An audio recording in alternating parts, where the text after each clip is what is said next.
Look, we totally get it, okay? 7 seats for when your kids demand you to become a taxi service for their friends. These things are large and practical enough for even the most adventurous of IKEA runs. And let's be honest, a 7-seat SUV, it doesn't exactly scream the same levels of I've given up on my own hopes and dreams like a people mover can. A 7-seat SUV, it is a sensible decision. But sensible also relates to reliability, the cost of maintenance and ownership, resale value, all of that sort of boring stuff. So with budgets ranging from under $5,000 to over $50,000, what are the 7-seat SUVs that we recommend?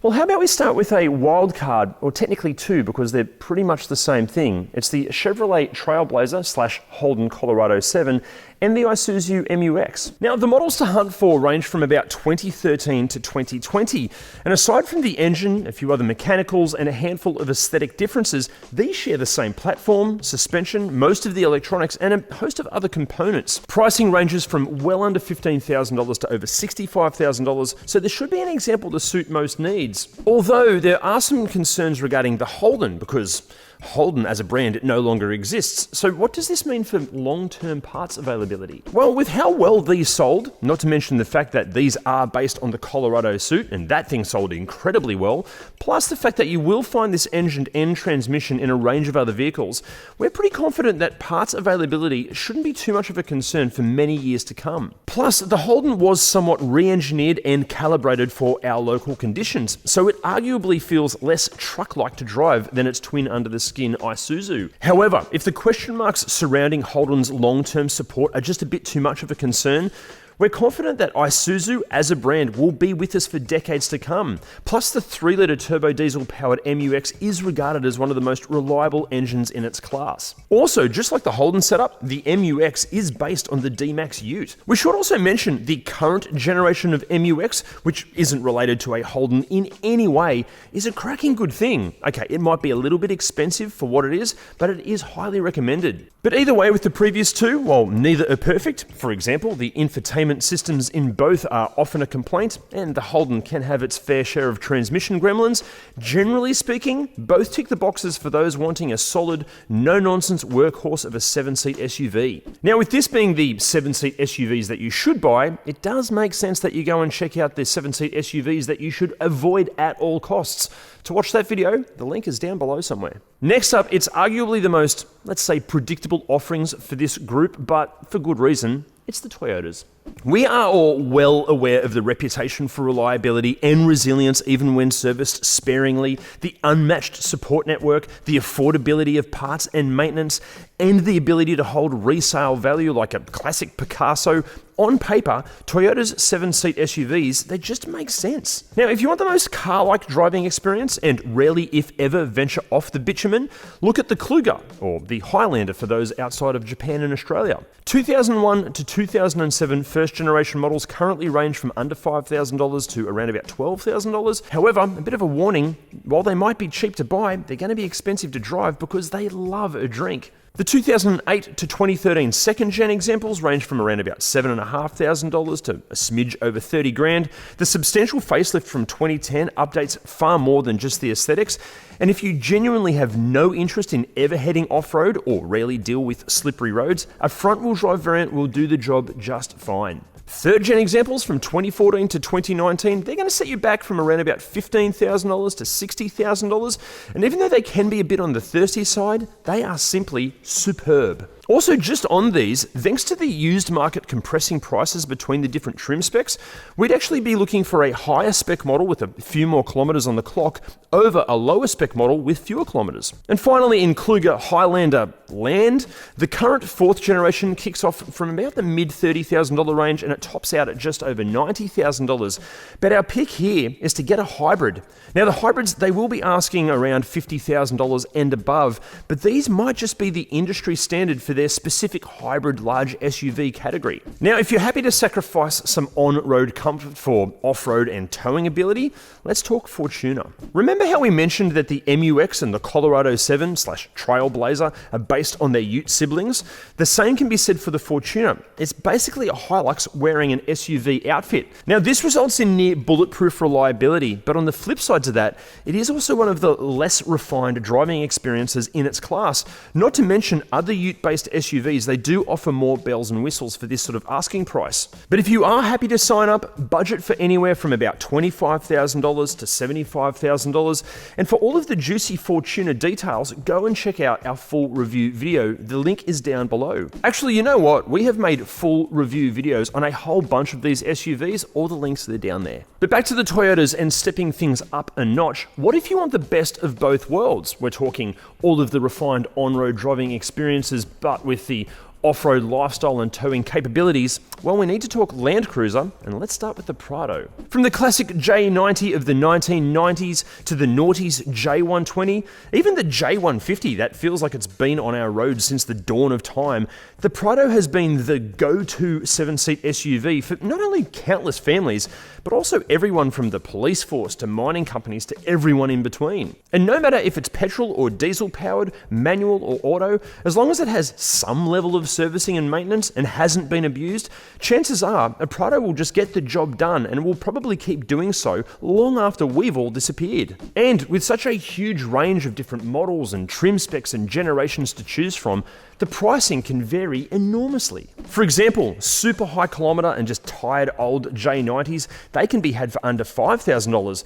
But at the other end of the spectrum, fully accessorized mint condition J150s, they can sometimes ask over $100,000. Actually, if anyone out there has a J90 or a J120 and you live in Sydney or Newcastle or somewhere close and you'd be happy for us to feature it on ReDriven, can you let us know in the comments below or message us on the socials, because we would love to feature them. And then we come to the big daddy of Toyota 7-seat SUVs. Yep, it is the full-fat Land Cruiser. So we're guessing that you don't actually really need a Land Cruiser, do you? Because chances are you're going to use maybe 10% of its potential ability. But if you want arguably the last word in reliability and just sheer capability, no matter what the scenario, well, it really does have to be a Land Cruiser. The problem is, which one do you buy and what do you pay? Will it be a 60, an 80, a 100, a 200, or a 300 series? They all have their pros and cons depending on what you and your lifestyle require. With literally hundreds of combinations available, pricing ranges from under $10,000 for 60s and 80s with well over 400,000 kilometers on the clock to over $250,000 for apocalypse-ready, stretched frame, fully kitted out 200s and 300s. However, all of these Toyota SUVs will come loaded with their fair amount of Toyota tax. If that's a price you're willing to pay is up to you, although with how well they generally hold their value, it could be a pretty sound financial decision. Actually, as is sorting out your finances via Driver. Driver is hell-bent on getting you the very best possible finance package as quickly and as easily as possible. And even if you currently have car finance, that Driver link down there, it could save you serious money. Plus, if you do secure your finance via that link down there, we're going to give you $150 worth of free fuel. Now, because we have covered the full-fat Land Cruiser, we really should cover its arch nemesis. Yep, it's the Nissan Patrol. Like the big Toyota, the Patrol in 7-seat form has been around one way or another since the early 1980s, and across what seems like endless variants. Anything earlier than the Y60 from 1987 to 1997 is really only for the hardcore fans these days. Even in terms of the Y60, these are about as utilitarian and as rugged as SUVs get in this category. Actually, if you want refinement or at least some level of luxury, maybe a Y60 isn't for you. The Y61 from 1997 to 2016, it can be a brilliant thing.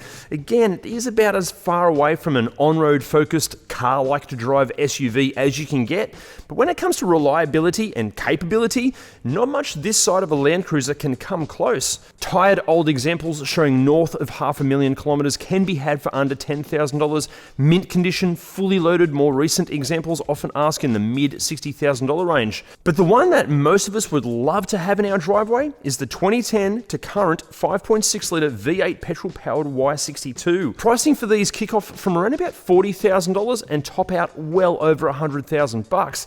And what a beast of a thing. Actually, if you happen to own a Y62 that is more than 3 years old and you live somewhere close to Sydney, can you let us know about that as well? Because, yeah, again, we would love to feature one. And then we come to my personal favourite, or I should say favourites. It's the Mitsubishi Pajero and the Pajero Sport, or the Montero, or the Shogun, or the Sport variants of those, depending on where you're watching this from. Now, I love these because their reliability is generally on par with Toyota. They're just as capable as pretty much everything else in their respective classes, and because they don't carry the same cult-like image as the Land Cruiser or the Prado or even the Patrol, they're often selling for thousands of dollars less. Plus, to try to attract customers away from the competition, Mitsubishi generally provides an immense amount of kit for the asking price. In terms of the actual Pajero, anything prior to the third generation from 1999, look, these are very, very cool, but they really are only for the dedicated fan these days. However, the third generation examples, these can be had from as little as $5,000, with superb examples asking under $20,000. The fourth and final generation from 2006 to 2021, these currently start from under $10,000 and they top out in the low $60,000 area, and these are my personal pick. The fourth generation was constantly improved during its life cycle, and the fourth gen was itself a honed and improved version of the third generation, which in a way was also an enhanced version of the second generation, which is, look, I'm sure you get the idea. For all of the specific details, including all of the things that can go wrong with them, check out our full review video, and yep, you guessed it, the link is down below. Okay, next up, and look, yeah, sure, it might not be the most visually appealing ute-based 7-seat SUV on the market, but my God, it offers such great value for money. It's the Pajero Sport. The reliability is on par with the Fortuner. It generally comes packing more features and equipment than an equivalent Everest. It has the off-roading and towing chops that match the MUX and Colorado 7. Even when doing the boring daily duties and driving and just general living experience, it's no better or worse than any of the other alternatives. Now, pricing currently ranges from around about $20,000 to around $70,000. Plus, Mitsubishi offers an incredible 10-year or 200,000 kilometer warranty, although there are some serious terms and conditions to that. Also, the predecessor to the Pajero Sport, called the Challenger, or the Montero Sport, or the Shogun Sport, or the Montero Outlander, can be an excellent option too, although like the Prados and Land Cruisers and Patrols of the same period, they are getting a little bit long in the tooth these days. We should give the Mitsubishi Outlander a mention here too, although we did cover its pros and cons in our best medium SUVs of 2024 video. Are you tired of streaky, squeaky wipers? Confused by wipers that are hard to buy and even harder to fit? Sick of paying extortionate prices for wipers? Well, introducing WiperTech. Purchase wipers from the leisure of your home and have them delivered straight to your door. Not only are they a piece of cake to fit, they fit perfectly, and you can now enjoy streak and squeak-free wipering all day. Plus, use our code and get 15% off your purchase. And then we come to Hyundai and Kia, which on the used market have become a little bit controversial just due to the occasional catastrophic engine failure.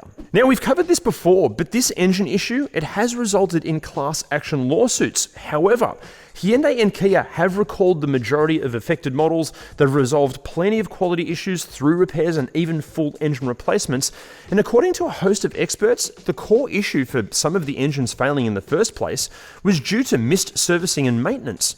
While that is relatively good news, it does show that these power plants, they might not be as resilient to neglect as some of their Japanese counterparts. Still, the vast majority of Hyundais and Kias on the used market with the correct servicing should have a clean bill of health for decades to come yet. And with that in mind, we do recommend checking out the Hyundai Santa Fe from 2013 to, well, now, and the Kia Sorento from 2014 to, now. Also, just for those that don't identify as complete car nerds, Hyundai owns Kia, and aside from the aesthetics and a few features, the Santa Fe and the Sorento are ostensibly the same thing. This means both SUVs will span across 2 generations, and pricing can vary from under $10,000 to over $90,000. As for what they offer, well, think the polar opposite to an old school Nissan Patrol. These are not off-roading SUVs. They're designed and engineered to prioritize on-road manners and ease of use. And here's a fun fact, the suspension and steering tune on local models is calibrated for our Aussie conditions. Now, we'd be recommending petrol models over the diesels, as the cost of maintenance over the long term should favour the petrol, even when taking the cost of fuel into consideration. And the top pick across the range for us is either of the full hybrid powered models. In the Santa Fe, these will be asking anywhere from about $55,000. In the Sorento, it's going to be closer to $80,000. Although, if you really need the ultimate 7-seat capability in the Hyundai Kia family, For the Hyundai, check out the Palisade. Available in both 7 or 8 seat configurations, you're going to have the choice of petrol or diesel engines and across 5 different trim levels. And even though from a design and size perspective, it clearly prioritizes its North American customer base, like all Hyundai models, the steering and suspension have been calibrated for our local conditions. Pricing currently ranges from about $40,000 to $90,000, but even an early base model is still packed with kit. So far, they're proving to be very reliable, and the cost of ownership in terms of maintenance and even fuel economy are all pretty decent. But from Kia, we have, let's say, a controversial option. See, this next thing is marketed to us as the next best thing in 7-seat SUVs. The thing is, I don't know how many families with this current cost of living crisis we're going through can possibly justify spending $100,000 to $150,000. It's the EV9. Firstly, even slightly used examples are basically brand new cars, and this means that 100% will be impressive in every possible way. Plus, the enormous EV9 continues to take out various automotive industry awards from all around the world. That must be a good sign, right? Well, looking past the EV9 itself for a second, and that's going to be bloody challenging because it is huge, we question so much surrounding it. The challenges and controversies with charging infrastructure, the impact on the environment from a battery and vehicle manufacturing standpoint, the longevity of the tech, the losses in depreciation once the battery starts to degrade. What happens once the car is worth nothing due to battery degradation? And what does all of this mean for waste and landfill in the future? Look, it's wonderful that there are no emissions coming from the car itself, but if you're being truly environmentally conscious, surely the best thing to do for the planet is to buy and continue to use a car that already exists. And a 7-seat SUV that fits that bill perfectly is the Mazda CX-9. Although it does come with a condition. If you're looking at the first generation models, steer clear of anything prior to 2008. Actually, prior to like 2012, to be honest. Before 2008, the CX-9 was powered by a Ford-supplied 3.5-litre V6, and it has become a bit of a dog of a thing. After 2008, Mazda took on the engine duties with their 3.7-litre, but even then, if you can stretch the budget, a second-gen CX-9 from 2016 onwards is a huge improvement. First-generation models range from about $5,000 to $30,000. Second-generation examples range from $20,000 to about $75,000. But in some circumstances, we'd be nearly recommending a higher kilometre second-gen over a lower kilometre first-gen. But look, either way, actually with all of these vehicles, it is absolutely critical to have a full pre-purchase inspection carried out before you hand over your cash. Now, if you're wondering why there was no mention of the more premium brands like Lexus or BMW or Audi, that's because they're all mentioned on the best and worst luxury SUVs of 2024 video, which, depending on when you're watching this, will be out. I know from right at this very moment, it's not out because I haven't written or filmed it yet, but it'll be out soon. But a question for you, what 7-seat SUV would you buy and why? Let us know in the comments down there. See you next time. The J150 that feels like it's been on our... We really should cover this engine issue has resulted in class action losses.